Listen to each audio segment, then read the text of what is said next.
आपण देखील पाठिंबा दिलेला आहे या मोदींच्या आवाहनाला। खरं म्हणजे देशाचे प्रधानमंत्री नरेंद्र मोदीजी यांनी एकदा दोनदा पुन्हा त्यांनी जे आवाहन केलं ते अतिशय मोदीजींनी गांभीर्याने घेतलेलं आहे आणि हे आपण देखील गांभीर्याने घेतलेलं आहे, घेणं आवश्यक आहे। कारण प्रधानमंत्री मोदीजींनी एकदा दोनदा तीनदा जे आवाहन केलं ते भविष्यामधली परिस्थिती आपल्या देशाची युद्ध जरी दुसऱ्या देशात सुरू असलं तरी सुद्धा त्याचे परिणाम, युद्धाचे परिणाम इतर देशांना भोगावे लागतात। म्हणून जसं कोविडमध्ये देखील प्रधानमंत्री मोदीजींनी जनतेला अपील केलं होतं, आवाहन केलं होतं, त्यावेळेस देखील जनतेने त्यांचं अपील स्वीकारलं होतं आणि म्हणून आपला देश जो आहे तो कोविडमधून देखील सुरक्षितपणे बाहेर पडला। आता हे जे अपील केलेलं आहे, आवाहन केलेलं आहे, राष्ट्रहित डोळ्यासमोर ठेवून, देशहित डोळ्यासमोर ठेवून केलेलं आहे आणि त्यामुळे आपण युद्धजन्य परिस्थितीमध्ये सर्वांनी, सत्ताधारी पक्ष असेल, विपक्ष असेल, सर्वांनी एकत्र येऊन या परिस्थितीला तोंड दिलं पाहिजे। या ठिकाणी जे त्यांनी काटकसरीचं नियोजन सांगितलेलं आहे त्याप्रमाणे पेट्रोल, डिझेल याचा वापर कमी झाला पाहिजे। इतर जे काही आपले जे डॉलर ज्याच्यावर खर्च होतात, इम्पोर्ट जे आपण करतो, आता क्रूड ऑइल मोठ्या प्रमाणावर आपण इम्पोर्ट करतो आणि त्यामुळे हे कमीत कमी त्याच्यावर काटकसर करून ते कमीत कमी त्याचा वापर झाला पाहिजे असं आवाहन मोदीजींनी केलं।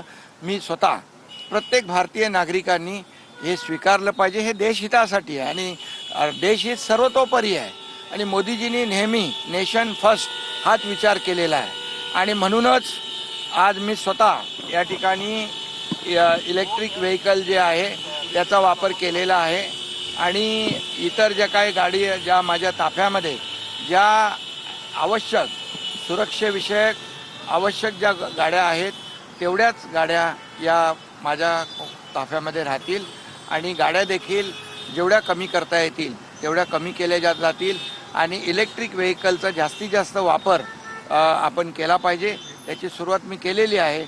इतरही आमचे मंत्री देखील आहेत, त्यांनाही मी सांगितलेलं आहे आणि मुख्यमंत्री महोदयांनी देखील काल आवाहन केलेलं आहे की राज्य सरकारने पूर्णपणे अशा परिस्थितीमध्ये महाराष्ट्र हा प्रधानमंत्री नरेंद्र मोदीजींच्या आव्हानाला प्रतिसाद देतोय। त्यामुळे हे खरं म्हणजे मोदी साहेबांचं काय वैयक्तिक काम नाही आहे, हे देशहिताचं काम आहे, राष्ट्रहिताचं काम आहे। आपल्या देशातल्या नागरिकांना कमीत कमी या युद्धाचा फटका बसला पाहिजे, परिणाम कमीत कमी झाला पाहिजे, अशा या हेतूने हे आवाहन केलेलं आहे आणि म्हणून राजकारण कधी करावं, कुठं करावं हे विपक्ष आणि विरोधी पक्षाने ठरवलं पाहिजे। खरं म्हणजे राजकारण करायच्या खूप वेगवेगळ्या प्रसंग असतात, वेगवेगळ्या संधी असतात, परंतु राजकारण अशा परिस्थितीमध्ये विरोधकांनी करता कामा नये। हे केवळ राजकारण आहे आणि मोदीजींच्या विरोधामध्ये त्यांना बदनाम करण्यासाठी हे सगळं जे काही सुरू आहे त्यांच्या हातामध्ये काही नाही आहे। मोदीजींच्या पाठीमागे 140 कोटी जनता आहे। म्हणून तर पश्चिम बंगालमध्ये, आसाममध्ये जो काही विजय मिळालेला आहे हे याचं जे काही परिणाम स्वरूप दिसतंय आणि म्हणून मी देखील महाराष्ट्रातल्या नागरिकांना आणि सर्वांना आवाहन करतो की आपण याची पेट्रोल, डिझेल जे काही त्याची कमीत कमी त्याचा वापर कसा होईल, नियोजन कसं होईल या दृष्टीने आपण पाहिलं पाहिजे।